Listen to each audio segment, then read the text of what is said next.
Olá, família! Sejam todos bem-vindos ao estudo diário das Escrituras. Essa semana nós vamos estudar 1 Timóteo, 2 Timóteo, Tito e Filemão. Vai dar aí o total de 14 capítulos, tá bom? Vamos ver os capítulos principais para a gente estar abordando aqui na designação dessa semana.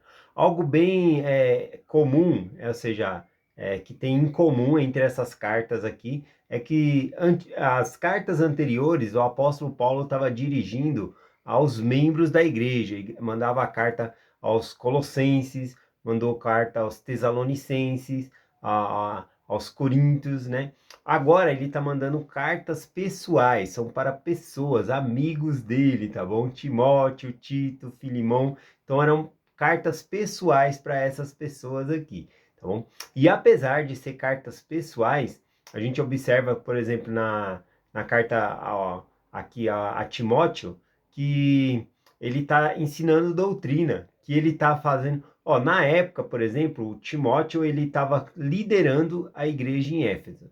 E aí o que acontece? O que o apóstolo Paulo escrevia para ele servia ali como se fosse um manual, né, para ele seguir, né? Podemos até dizer que Timóteo ele se encaixa muito bem na posição de um presidente de estaca. Até mesmo o apóstolo Paulo vai indicar ele nesse estudo que nós vamos fazer nessa semana, para ele como ele deveria fazer para escolher um bispo, por exemplo, na igreja. Então é como se fosse um manual ali, né, uma orientação. E Timóteo, né, conforme diz as escrituras, ele era muito novo e ele se tornou um líder ali, né? O apóstolo Paulo pede para ele ficar em Éfeso e coordenar o trabalho ali. E apesar de ser muito novo, ele manda muito bem ali. E é capaz que ele sentiu medo também, porque ele era companheiro do apóstolo Paulo. A gente começa a ver o nome de Timóteo lá em Atos 16.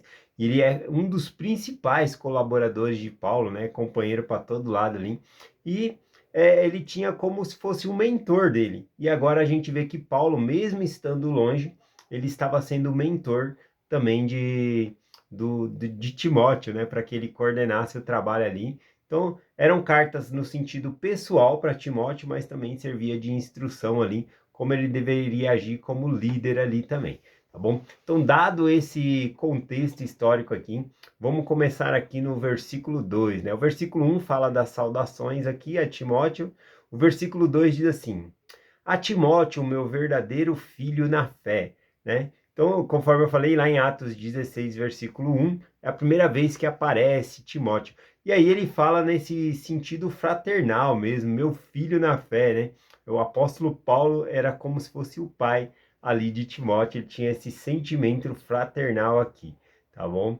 É, apesar também aqui da carta ser pessoal, a gente observa que Paulo ele coloca, ele tem esse sentimento de familiar ali com Timóteo, mas nós vamos observar também não só uma carta de um amigo escrevendo para outro amigo, mas vamos observar que é a carta de uma pessoa líder, apóstolo, Paulo, apóstolo de Jesus Cristo, escrevendo a Timóteo, que era o líder ali em Éfeso, né, para coordenar o trabalho, como eu falei, como se fosse um presidente de estaca para escolher bispos, então ele coloca regras de como deveria ser o bispo e assim por diante.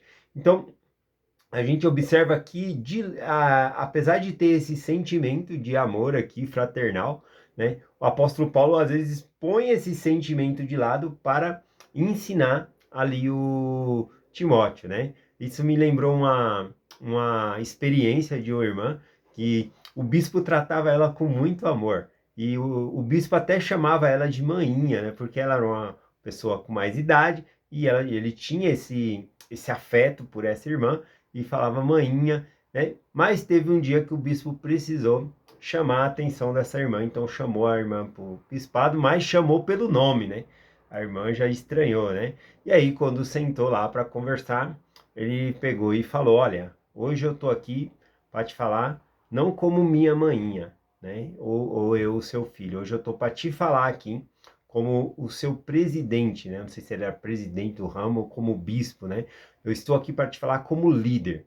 E aí ele pegou e falou com ela ali, chamando a atenção de algumas coisas, e ela aceitou toda aquela repreensão, aquele aprendizado que ele deu ali, e ela acatou certinho, né, os conselhos, né, o que o bispo havia falado ali para ela.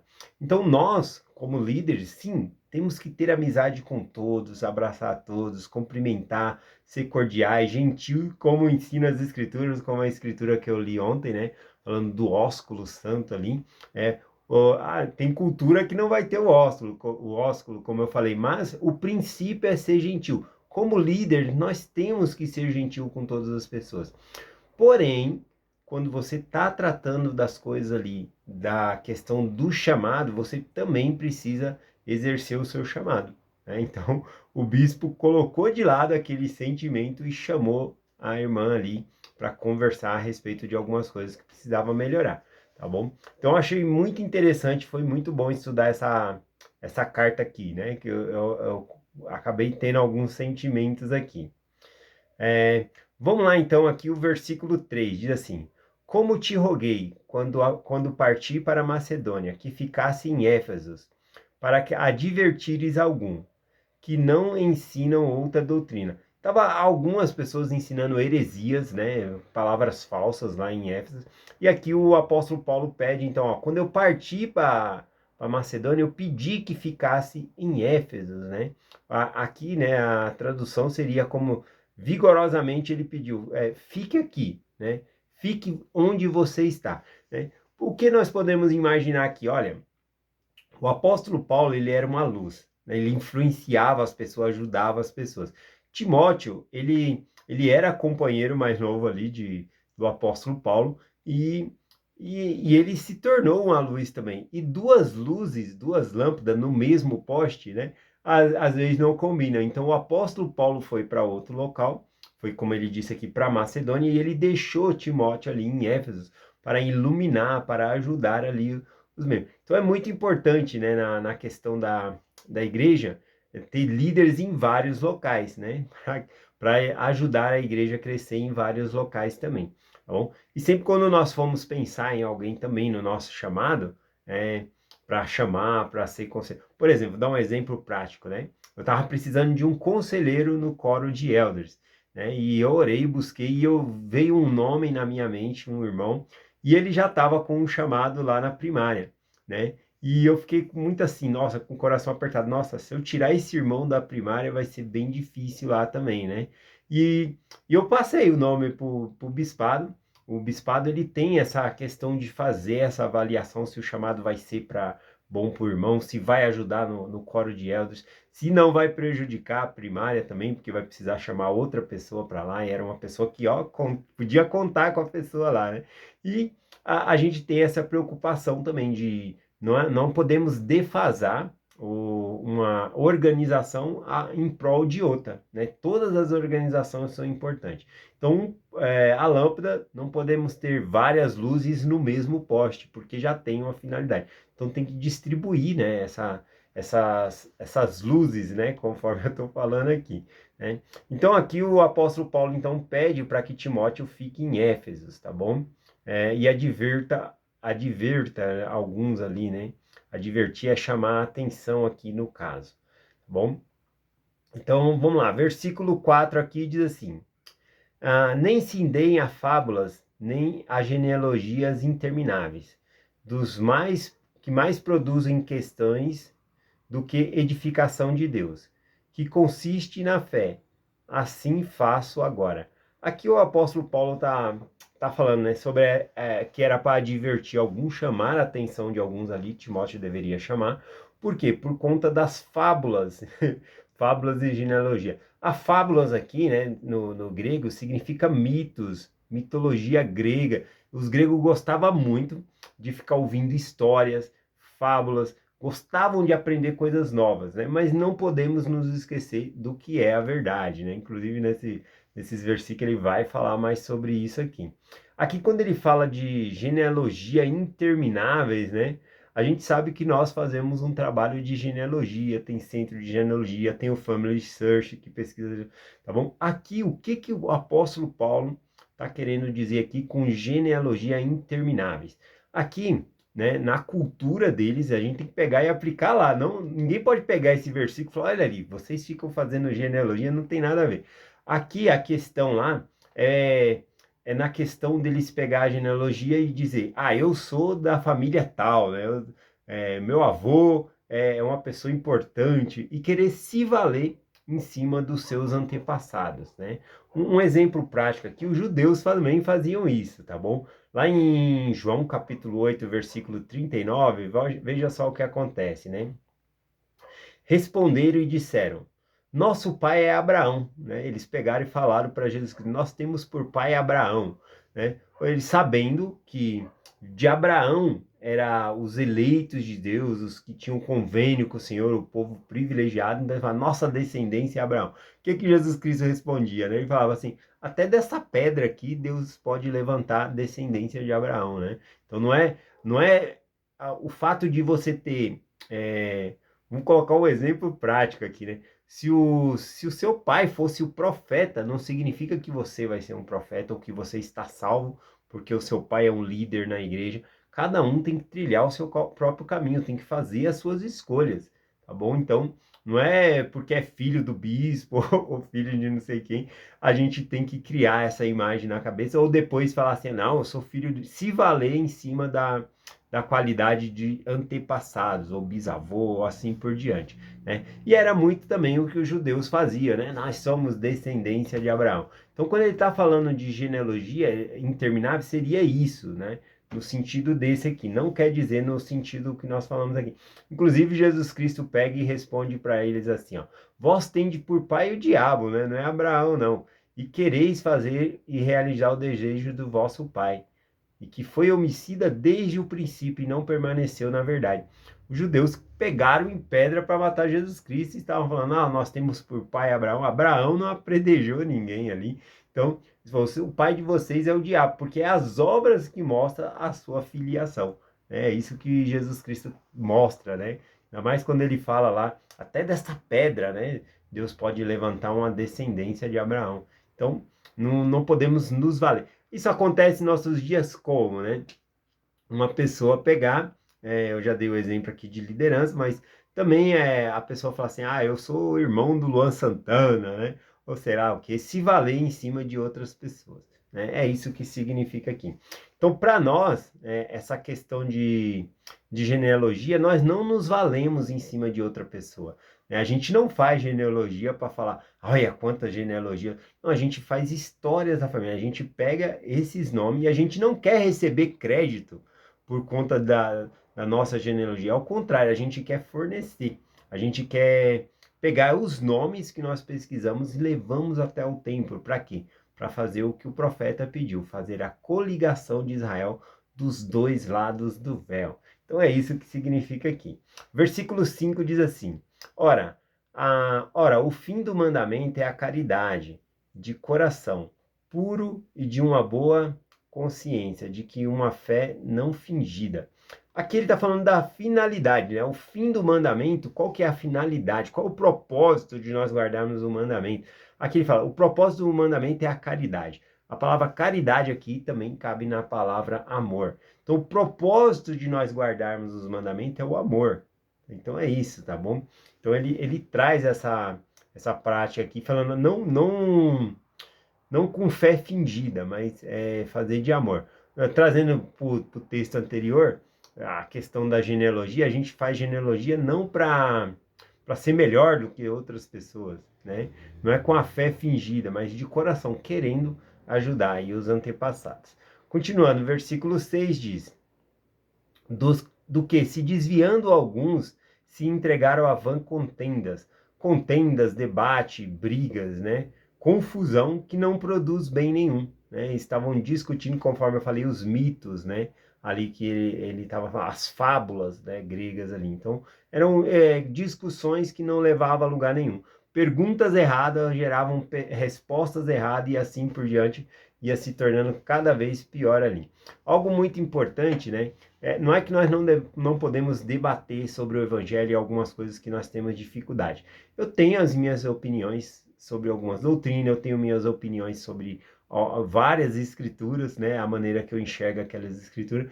Muitas vezes eu não compartilho, às vezes eu compartilho, a minha opinião própria sobre aquela escritura, mas o mais importante, eu não posso querer impor né, o que eu entendi da escritura a outras pessoas. Ou falar, isso aqui que é a verdade, né? Porque a escritura tem muitas coisas que nós podemos aprender num único versículo. Conforme eu já falei, tem versículo nas escrituras que tem 30 explicação, né? Então, eu não posso pegar, não, a minha que tá certa, ou querer impor sobre as outras pessoas a minha opinião, tá bom? Então é isso, né? Então é esse tipo de contenda realmente que não leva a lugar nenhum. Versículo 7. Querendo ser mestre da lei, não entendendo nem o que dizem, nem o que afirmam, né? Igual falou aqui, essa questão de querer colocar a própria opinião ali e empurrar a goela abaixo nas pessoas. Ele está falando de mestres da lei, né? Que não entendiam, né, as escrituras e não sabiam nem o que afirmavam, né? Por exemplo, eles ensinavam aqui, vai falar um pouquinho para baixo aqui, sobre a lei. Ele vai falar da lei. E aí eles colocavam a lei como que a lei salvava as pessoas, mas não é a lei que salva, é Jesus Cristo, nosso Salvador, que nos salva. Continuando aqui, 8. Porém, bem sabemos que a lei é boa, se alguém dela usar legitimamente, né, com legitimidade. Aí, palavra difícil para mim. Legitimamente, né? Usar dela normal ali, do jeito certinho. É isso que significa aqui, tá bom? Então, aqui a questão é a lei versus a graça, né, de Deus. A lei é boa, porque a lei, a finalidade da lei é nos ajudar a ter um parâmetro para nós melhorarmos, né? Ah, eu preciso melhorar nisso, e aí a gente vai melhorando nisso. Mas a lei em si, ela não salva. O que salva é o Salvador Jesus Cristo, tá bom? É esse o sentido aqui. Versículo 9. Sabendo isso, que a lei não foi dada, não foi feita para os justos, mas para os injustos e obstinados, para os ímpios, pecadores, para os profanos, irreligiosos, para os paradisitas e homicidas, né? Várias pessoas. Ele está falando que a lei aqui, ela não foi feita para o justo. O justo, ele não precisaria de lei. Como assim, né? Não é que o justo não guardaria a lei. Vamos colocar o exemplo aqui. Antes da lei ser dita assim, não matarás, o que aconteceu? Caim matou Abel. E por que não existia uma lei? Não matarás não era pecado? Sim, era pecado. Porque a nossa consciência nos acusa. Existe uma lei na nossa consciência, né? No sentido de uma luz de Cristo. Nós sabemos o que é certo e o que é errado. Então, quando Caim, ele mata Abel, ainda que não estivesse escrito na lei, não matarás, né? Foi o primeiro assassinato que houve na terra, ainda assim foi errado e foi pecado, tá bom? Então, a lei, ela acusa mais, né? Ela acusa mais aquele que quebra os pecados. É isso, né? Que comete pecado ali, tá bom? É isso. Versículo 12. E dou graças ao que me forneceu, a Cristo Jesus, Senhor nosso, porque me teve fiel, pondo-me de ministro, né? Aqui o apóstolo Paulo ele está demonstrando a gratidão ao chamado que ele teve ali, tá bom? Ele expressa o chamado, a gratidão que ele tinha ao chamado, mas sem vangloriar-se de si mesmo. Ele sabe que foi misericórdia de Deus, né? E é um privilégio poder servir a Deus. E aí aqui do versículo 13 em diante, né? O tempo já está grande aqui na mensagem. O apóstolo Paulo ele faz uma espécie de bibliografia da vida dele. Ele fala de como era a vida dele antes, que ele perseguia a igreja e o que o evangelho fez por ele. O que a graça e a misericórdia de Deus fez por ele. O que eu fazia antes e o que eu faço agora. Olha, talvez não há grandes mudanças na nossa vida, repentina e gigantesca, mas todo dia a gente pode melhorar em alguma coisa. Pequenas mudanças diariamente. Quando você vai ver ao longo prazo, você se tornou uma nova pessoa. Você não é a mesma pessoa de 5 anos atrás, de 10 anos atrás. Então, pequenas mudanças vão fazendo uma diferença na nossa vida, tá bom? É isso aqui. Vamos finalizar aqui com versículo 20, tá bom? Só para finalizar aqui. O versículo 20 diz assim, ó. Aqui, ó, ele tá falando de alguns que se afastaram da fé, deixaram o evangelho, tá bom? É esse o sentido aqui. Aí no versículo 20 ele diz: Dentre esses estavam também Himeneu e Alexandre, os quais entreguei a Satanás para que aprendam a não blasfemar. Esse aqui, então, significa que esse Himeneu e Alexandre aqui, eles foram tirados do cargo de liderança que eles tinham, tá bom? Porque eles agiram mal no seu chamado, eles abandonaram a fé do Senhor. Possivelmente esses aqui também, o apóstolo Paulo está falando sobre heresias, começaram a ensinar heresias, então eles têm que ser afastados dos chamados deles, são afastados da igreja aqui. Então essa parte que entregues, né, a bofetada de Satanás, pode também significar que eles foram excomungados da igreja, parou de fazer parte do rol de membros da igreja ali, e acredito que eles eram pessoas eminentes, né, pessoas que tinham chamado ali, né? Já que falou sobre o chamado, o apóstolo Paulo falou de chamado, eu até guardei uma parte aqui, né? Sobre que o Timóteo, né, ele sendo muito jovem ali, como se fosse um líder júnior, né? Estando com o apóstolo Paulo era muito fácil, mas depois que o apóstolo Paulo foi para Macedônia, imagina como o Timóteo se sentiu. Nossa, e agora? O que eu vou fazer? Eu tinha o apóstolo Paulo aqui. Olha, o importante também é a gente treinar novos líderes. Porque o que acontece? Em uma ala, às vezes tem muitas luzes, né? Conforme eu falei, várias pessoas boas que servem em vários chamados, que serve para qualquer tipo. Tem pessoas que você olha assim, essa pessoa aqui eu posso colocar em qualquer chamado, né? Que vai dar certo. Porque a pessoa é dedicada, ela vai buscar o Senhor, vai buscar orientação, vai ajudar. E aí o que acontece? Mas a gente precisa treinar a nova liderança. Então vocês, nós que estamos no chamado, devemos pensar em pessoas que ainda não serviram em certos chamados para vir servir com a gente, para que essas pessoas sejam treinadas. Não estou dizendo que não tem que ter revelação, você tem que buscar revelação, mas treinar pessoas novas, porque senão o que acontece? Tem uma frase que diz assim, sempre os mesmos 10, né? Você pega, é sempre as mesmas 10 pessoas servindo ali na igreja. Você pega a presidente da Solar Socorro, ela é presidente da Solar Socorro ali, aí quando ela é desobrigada da Solar Socorro, ela passa para ser presidente da primária. Quando ela é desobrigada da presidência da primária, ela vai lá para ser conselheira das moças. Sai das conselheiras da moça, né, passando um tempo aí, agora vai para para presidência da Socorro de novo. E não pode ser assim, a gente precisa treinar as pessoas novas, né? A geração da igreja está surgindo, são as novas pessoas, então a gente precisa ajudar essas pessoas a se tornarem líderes, né? Chamar e dar essas oportunidades para nos ajudar também. E o Senhor vai trabalhando com ela, assim como nós também, né? Não tínhamos uma experiência, nada, e o Senhor foi confiando em nós, assim como o apóstolo Paulo falou. Graças que o Senhor me confiou esse chamado, né? Então, que Deus ele possa nos abençoar e abençoar a geração nova que vai vindo para fazer o trabalho também, né? Exercer os cargos de liderança que vão sendo desocupados aí. Que não seja sempre as mesmas 10 pessoas, mas que possamos ter uma ala cheia de luzes, né? Cheia de luzes aí. É essa mensagem que eu compartilho com vocês, em nome de Jesus Cristo. Amém. Até amanhã.